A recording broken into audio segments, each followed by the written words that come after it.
Hi, I'm Michelle Bailey, your 2026 president of Idaho Realtors. And I'm Max Pond, your government affairs director. All right, so May primaries. Why is the May primary so important? Well, in the state of Idaho, and I'm sure most everyone knows this, I know you know this, Michelle, but we are a supermajority Republican state in the state of Idaho. I looked at it this morning. We have almost 87% of our total legislature is Republican, right? Okay. And so on May 19th is that Republican primary. And so essentially, if you're looking at it kind of brass tacks, that primary winner is likely going to win in November as well, and then represent you, me, and your clients in the state legislature come November.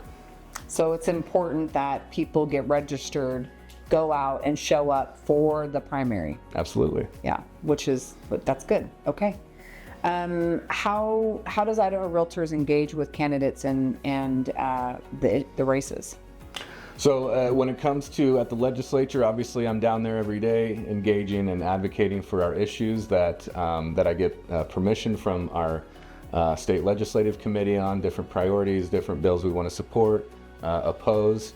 But when it comes to campaign politics, we have our public policy and trustee committee that we go through a pretty laborious and very time-consuming effort to make endorsements, consider candidates, and then go out and, like we talked about a few minutes ago, engage in the different campaign politics tactics, whether it's polling, whether it's door knocking, whether it's mailers, whether it's digital, whether it's text messaging, to make an influence at the ballot box. And again, you've heard me talk about it a lot, but if we're not at the table helping to make those decisions, we're likely going to be on the menu. Yeah, absolutely.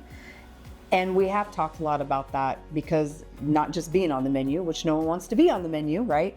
But to be in the room having the conversations, even if we're not necessarily winning, we want to be in the room having the conversations and making sure that we're advocating for our consumers and our realtor families. Yeah. Yeah. And I've been with the association.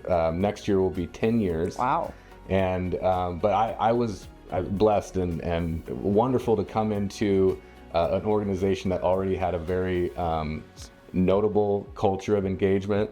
And so, I've been doing as much as I can to build on that. But whether it comes to property taxes, impact fees, you name it, any legislative issue that comes up that is within our realm of influence, they reach out to us. They want to know what the realtors think.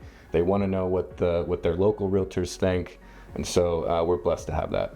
That's cool. And if you want to know more about that process, we did talk about it in our February video, where we talked about just the general process of RPAC and getting more involved from that standpoint.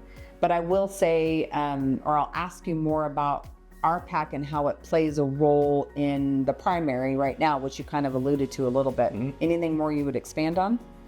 Again, I think it's important for everyone to know that 70% of all RPAC donations are going to go right back to the state, and so that's going to be requested at the local level for county races, city races, whether it's mayor, county commissioner. You name it. If we get a request from a local jurisdiction or local association who wants to engage in whether it's a bond or levy, again, a mayor race, a city council race, a county commissioner race, even a county coroner's race, we'll consider that and likely deploy funds and resources to that race to make sure that local association's voice is heard. Okay, that's awesome. All right, so I want to vote. How do I do that?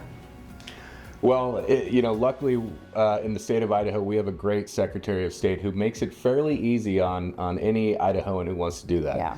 Voteidaho.gov is a great resource. Anyone can go there and check out the specifics within their county or their city about where to go vote. With the primary coming up and then the general election, what are some resources that are available to Idaho Realtors? Absolutely. So Idaho Realtors will be putting out our state legislative endorsements and posting that on our website in the next couple days. In addition to that, the state Secretary of State is going to have a voter guide on not all the legislative candidates around the state, but on constitutional amendments and ballot initiatives that will be in front of voters in November. And that will go out to all registered voters in the state in the next few, I think in the next few months. Okay, awesome. And when I think about this, I want Idaho Realtors to get out, make their voice heard, and to pay attention to the resources that Idaho Realtors provides, because those that are involved at a high level are the ones that are helping to make those decisions, and they are from the scope or the lens of what it is that we deal with every day. And so even though a realtor may not agree with a candidate that we're endorsing, to still understand why we're endorsing them, I think is important. Well, absolutely. And again, this goes back to the great work that the Public Policy and Trustee Committee does each election cycle, because again, we don't just look at, well, it's a big part. We look at voting records. I mean, I keep a count of every legislator's voting record with our issues that our legislative committee has endorsed or opposed during that session. So when I go and bring that information to the trustees, we're considering voting records, relationships. It's a multifaceted endorsement and consideration. And so, we're, not everyone's going to be happy with each endorsement, but I hope that our members know that we put a lot of time and effort into those endorsements, and it's not just a willy-nilly sort of exercise. Yeah, well said. Thanks, Max. Of course. Thank Appreciate you. your time. Of course.